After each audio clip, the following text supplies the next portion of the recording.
Welcome from the studios of KPBS-TV at San Diego State University. The International Training Center brings us all together today in this video conference, joining Mexico, the Dominican Republic, Costa Rica, Panama, Colombia, Ecuador, Venezuela, Peru, Bolivia, Paraguay, Brazil, Argentina, the United States of America, and the United Nations on Trade and Development in Geneva, Switzerland. We would like to thank Global Cast Communications, Telecomunicaciones de Mexico, PanAmStat, and Brasilstat for their satellite linkage services which make this all possible today. Welcome to our program on the implementation of ISO 14000, the Emerging Standards for Global Environmental Quality.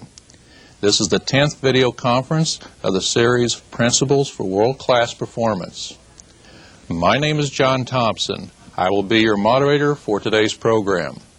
I am the Vice President of Operations for JPA International, a San Diego consulting firm, training company focusing on the ISO, EMS, and QS standards. Today's program is composed of 2 presentation modules and 2 question-answer sessions.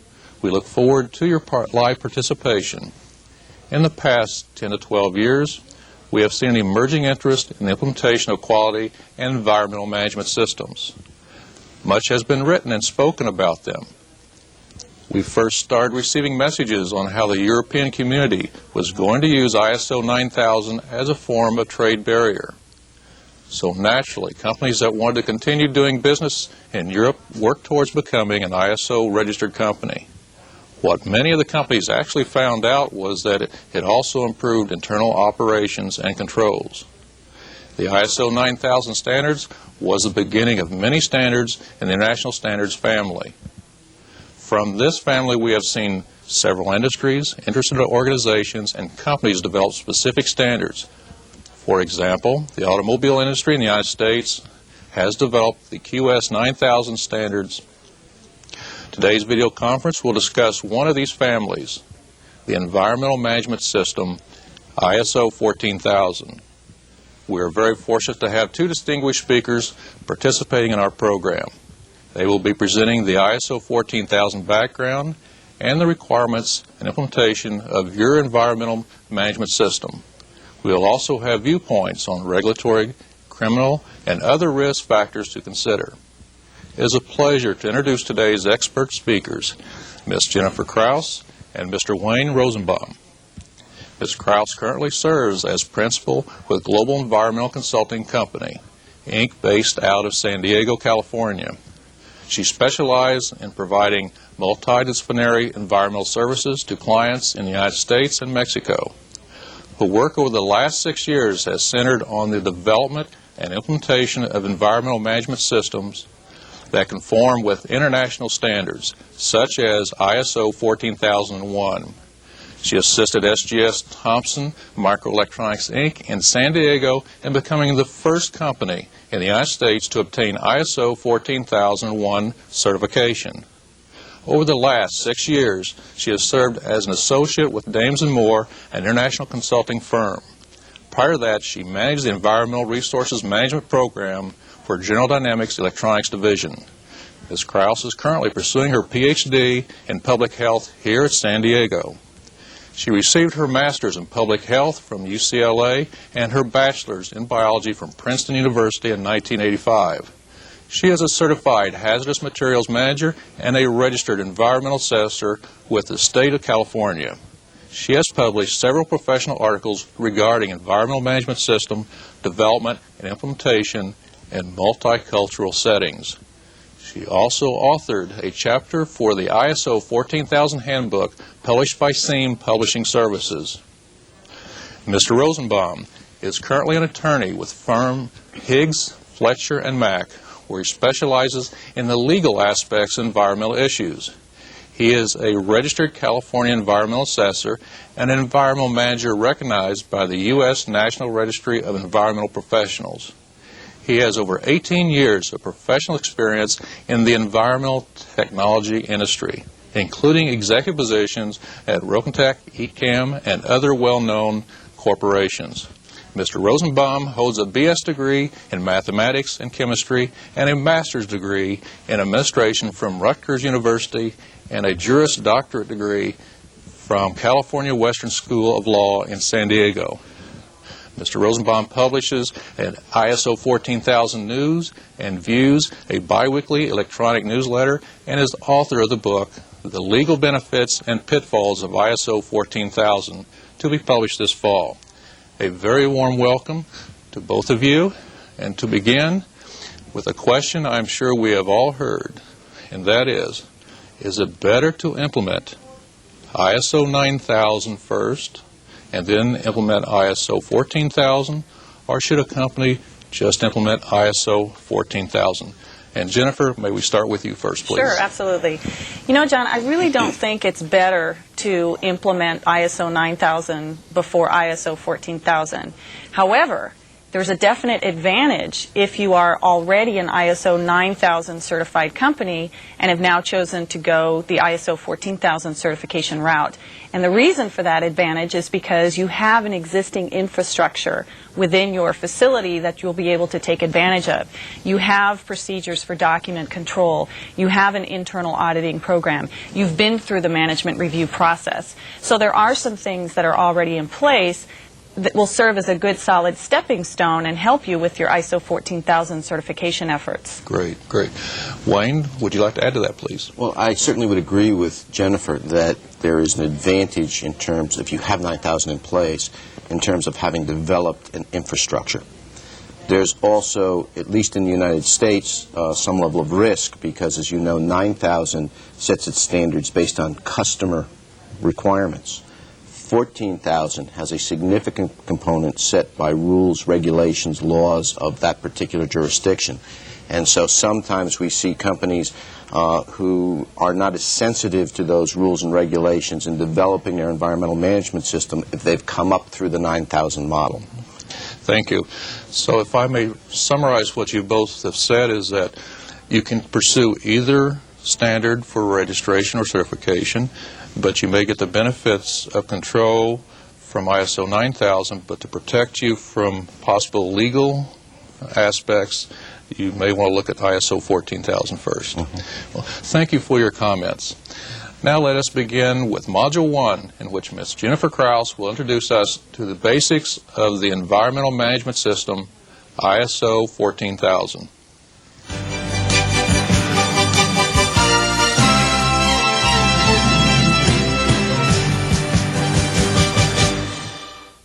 This is an exciting time for those of us who have been managing environmental regulatory compliance issues over the last decade or so. The shift from a command and control to a performance-based approach to managing environmental issues offers us challenging opportunities for environmental management in the business sector. The challenge becomes unique when these issues are managed across international borders. The management of cross-border international environmental issues encourages opportunities for integration and consolidation of environmental management approaches. Since the formalization of ISO 14000 series of voluntary standards for environmental management, there have been numerous opportunities for international organizations to identify and utilize management tools for the development and implementation of environmental management systems. These tools are as diverse as the business sectors involved in environmental management issues. ISO 14000 is a series of voluntary standards designed to promote environmental protection while spurring international trade and commerce by establishing a common worldwide approach to environmental management systems. The ISO standards represent a new approach that relies on challenges in organizational structure. It is a movement away from the command and control regime to an encouragement of strategic environmental management. Founded in 1947, the International Organization for Standardization, the ISO, is a worldwide federation to promote the development of international manufacturing, trade, and communication standards. ISO is comprised of national standards bodies from 118 countries. In the United States, for instance, the American National Standards Institute, or ANSI, is the U.S. representative. ISO's goal is to promote the development of standardization and related activities in the work with a view to facilitating the internal exchange of goods and services and to develop cooperation in the sphere of intellectual, scientific, technological, and economic activity. Until the late 1970s, the ISO focused almost exclusively on technical issues such as product specifications and guidance geared towards performance attributes. In the late 1970s, however, the ISO started to focus on holistic business management systems that take into account horizontal functions and decision-making. In adding horizontal and process-oriented standards to its mix of vertical and product-oriented standards, ISO is reflecting a shift in thinking by business leaders. Some people trace the beginning of the ISO 14000 series to the United Nations Conference on Human Environment in Stockholm in 1972. More than 113 countries were represented by more than 1,000 delegates from some 350 non-governmental organizations. The United Nations Environment Program, or UNEP, was a direct result of this conference. UNEP was in fact charged with fostering worldwide environmental responsibility and awareness. The World Commission on the Environment and Development, headed by Gro Harlem Brundtland, later to become the Prime Minister of Norway, also resulted from the meeting in Stockholm. In 1987, the Brundtland Commission published a report entitled Our Common Future, which used the term sustainable development for the first time. This paper called for industry to develop effective environmental management systems. We are going to discuss environmental management systems in greater detail a little bit later. However, in general, an EMS is a system that enables an organization to meet its environmental obligations reliably and consistently. The system itself is comprised of a lot of things: the organization's resources, structural organization, policy, procedures, and goals and objectives. We'll get back to this in a moment. So, returning to the historical roots of ISO 14000. By the end of 1988, more than 50 world leaders had publicly supported the Brundtland Commission report. In fact, they were calling for a major international event to discuss and act on it. Hence, the United Nations Conference on Environment and Development, also known as the Earth Summit in Rio de Janeiro in June of 1992. This marked the beginning of ISO 14000's development. Okay, so much for history. Let's get back to ISO 14000. The ISO 14000 series of standards comprises a number of unique standards. Together, these documents provide the necessary guidance for implementing an effective environmental management system. The standards can be classified according to their focus and are divided into two categories: organizational or process-oriented standards and product-oriented standards. For instance, under the process-oriented standards are the specifications for an environmental management system, ISO 14001, environmental performance evaluation, 14031, and environmental auditing, 14010, 11, and 12. The three different specifications having to do with auditing include the General Principles of Auditing, which is 14010, Audit Procedures, 14011, and Auditor Qualifications, 14012. The product-oriented standards include the specifications for life cycle assessments, it's the 14040 series, environmental labeling, 14020 series, and environmental aspects in product standards, the ISO Guide number 64. The important point here to remember is that the ISO has published and is in the process of publishing numerous documents relating to environmental management. The critical point to remember is that it is only ISO 14001 to which your organization can become certified. So, the purpose of this particular event I'm going to focus on is ISO 14001 standard, which comprises the technical specifications for an environmental management system. What is ISO 14001 and what is it not? ISO 14001 is not a standard that sets product or performance requirements, sets values for pollutants or performance levels, establishes test methods, requires initial performance testing, requires that you reach zero discharges or exceed regulatory limits, mandates best available technologies, requires disclosure of performance levels, requires your organization to disclose audit results, and furthermore, it is not required.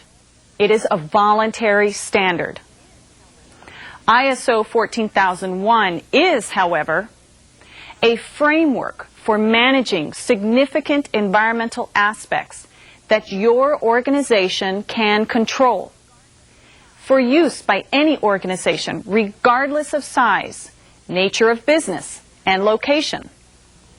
Systems-based, a shift to proactive thinking and acting, and an effort that encourages employees to define their roles from the bottom up and requires top management backing, resources, and the visibility to support employees in their roles.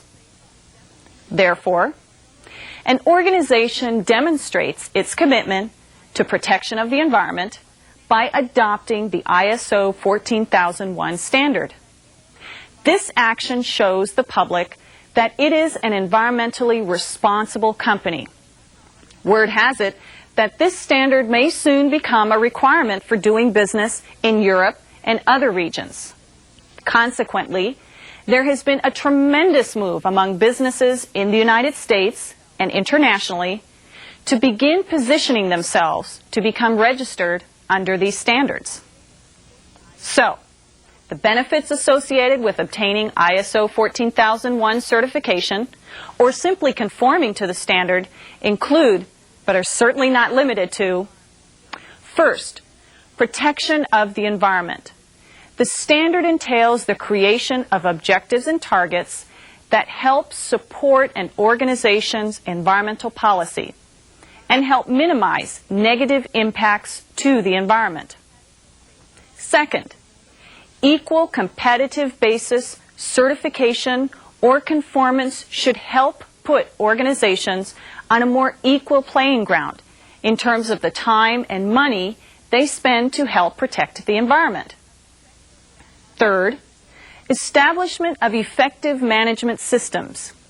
Effective management systems are good business because they include planning, documentation, and execution of activities to promote business effectiveness and success. The fourth benefit of ISO 14001 is improved customer trust and satisfaction. Once your organization has obtained ISO 14001 certification, your customer can't help but feel more secure that the environment is being protected. It will assure the customer that the supplier really does care about the environment. Fifth, community relations. The bottom line is that the majority of us, the public, really do care about the environment. We all want clean air to breathe and clean water to drink. Supporting proactive concepts like pollution prevention will only help build the community's trust. And finally, improved upper management attention. The whole process of obtaining ISO 14001 certification should give upper management in most organizations an increased and more positive appreciation of environmental management. Now, to make sure that this is a well-rounded discussion, we should address some of the concerns about ISO 14001. Some organizations are concerned that implementation of ISO 14001 will increase costs and administrative red tape without providing commensurate improvement in environmental protection or offsetting commercial regulatory advantages. Some regulators are concerned that the emphasis on the management approach to environmental protection will de-emphasize command and control regulation. Some environmentalists worry that ISO 14001 may lead to a relaxation of the command and control approach, and that certification will be used to denote environmental excellence of the organization or environmental superiority of the organization's products. Many stakeholders are concerned about the credibility and integrity of conformity assessments. Conformity assessments that lack integrity are useless, as they can nullify any credit the organization expects to receive from customers, regulators, and environmental groups. Getting back to ISO 14001 specifically, I've always thought of the ISO 14001 standard as the how versus the what, which is typically associated with day-to-day regulatory compliance. The regulations may require that my organization prepare and implement an emergency contingency plan for spills.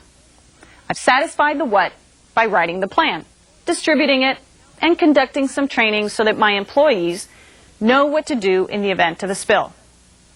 But how am I going to prevent spills from occurring in the first place? How am I going to ensure that the plan is implemented properly when needed? How will I know if and when the plan has been updated to reflect changes in my organization? This is really what conformance with ISO 14001 is all about. This is probably a good time to make the clear distinction between ISO 14001 conformance and compliance with regulatory requirements. ISO 14001 deals with procedures and systems, not agency-mandated discharge standards or limitations. For example, agency regulations already address the number of parts per million that can be discharged into the air and water or onto land on a case-by-case basis. ISO 14001 does not repeat the efforts or conflict with other agencies. It instead requires that certain procedures or components of environmental management systems, such as targets and objectives, be in place. The actual targets and their levels are determined by the specific organizations and agencies. In other words, organizations are still required to satisfy agency laws and regulations. Organizations don't, however, have to be in compliance to be certified to ISO 14001. Managers must have, as part of their EMS, a method or system to ensure compliance, but the organization doesn't have to be in 100% compliance in order to be certified. What exactly is an environmental management system? Well, it's a lot of things, really.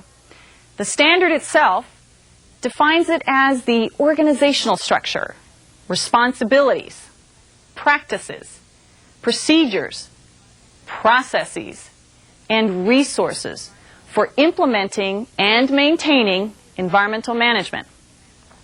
And what exactly is meant by environmental management? Environmental management serves as the overall organizational function of developing, implementing, achieving, reviewing, and maintaining the environmental policy.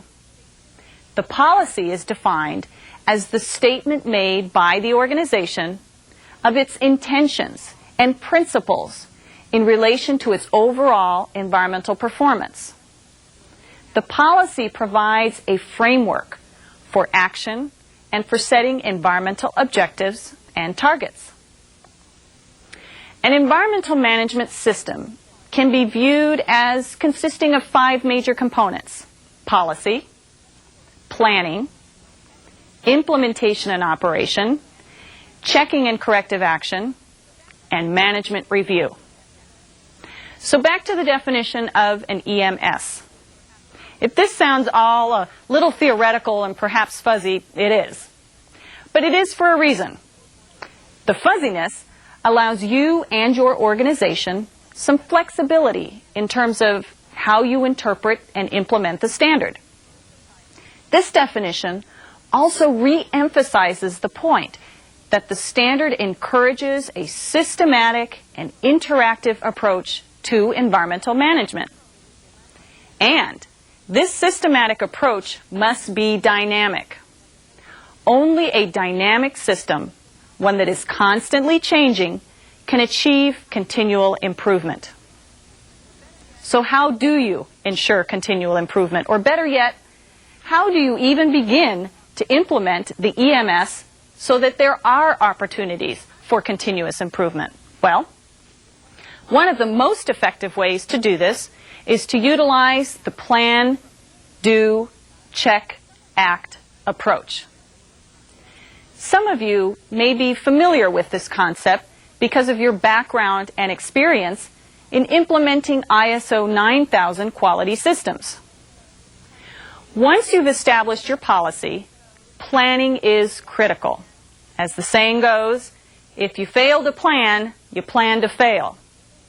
Plans should be put together that will enable you to meet your company's policy, objectives, and targets.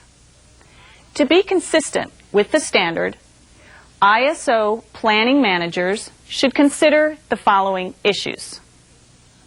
First, identification of environmental aspects and associated impacts.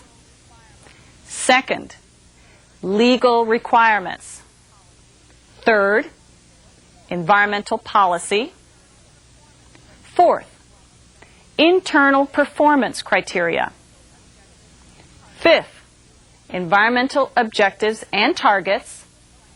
And sixth, an environmental plan and management program. Okay, so now what do we mean by do? If your EMS is to be successful, you must have resources and other capabilities to support it. Your organization should be in a position to be responsive to the changing requirements of a broad array of stakeholders, internal and external circumstances, and continual improvements.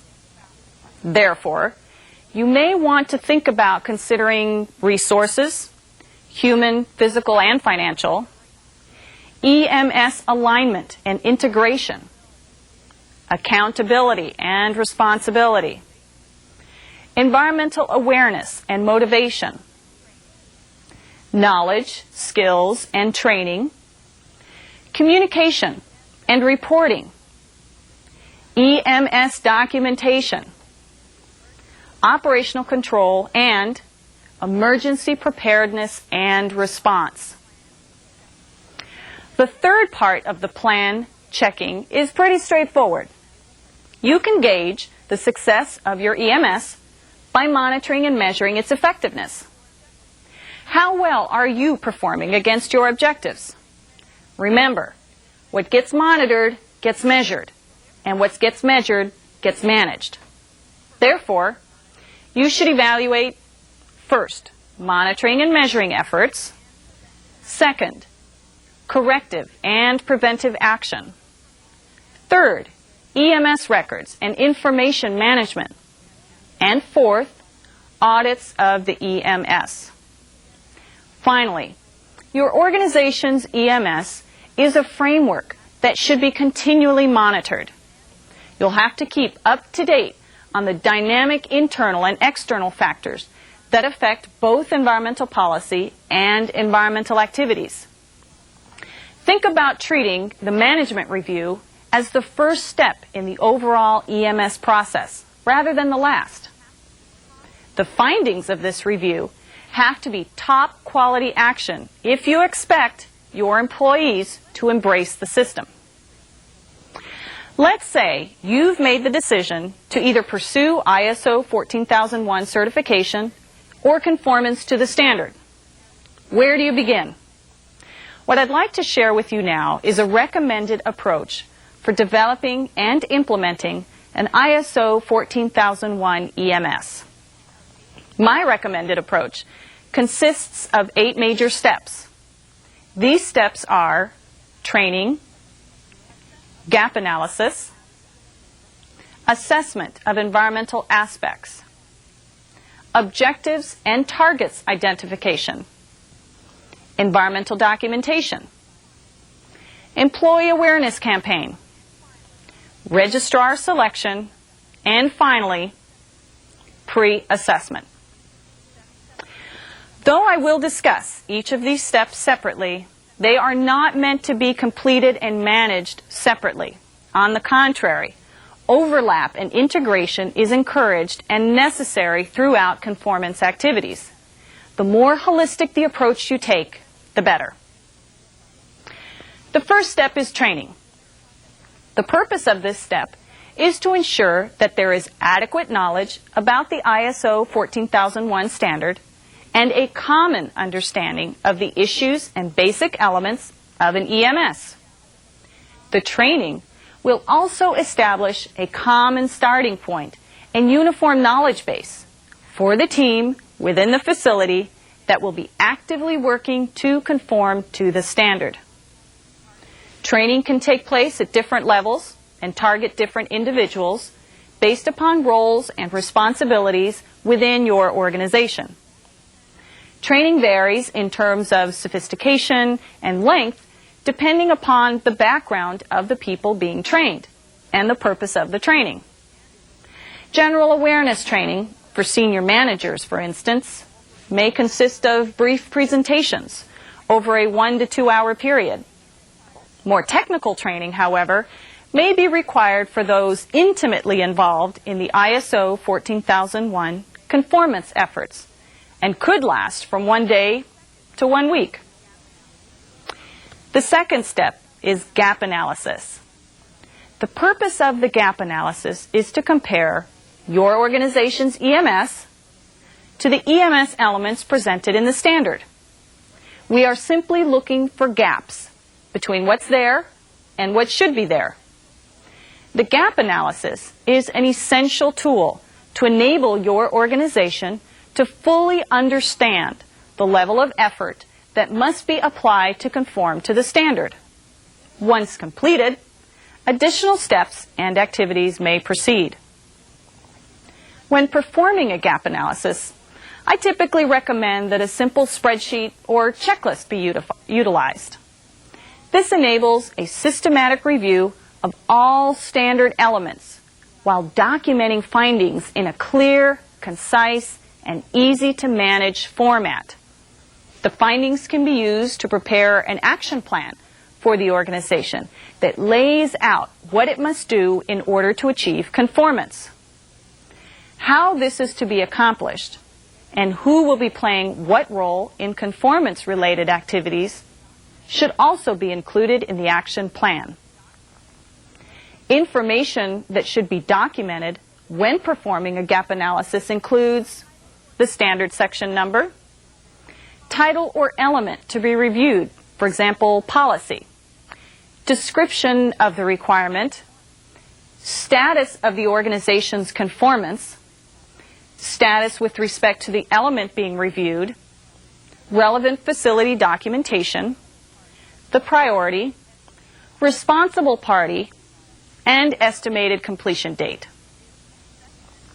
Step 3 is an assessment of environmental aspects. An environmental aspect is defined in ISO 14001 as an element of an organization's activities, products, and services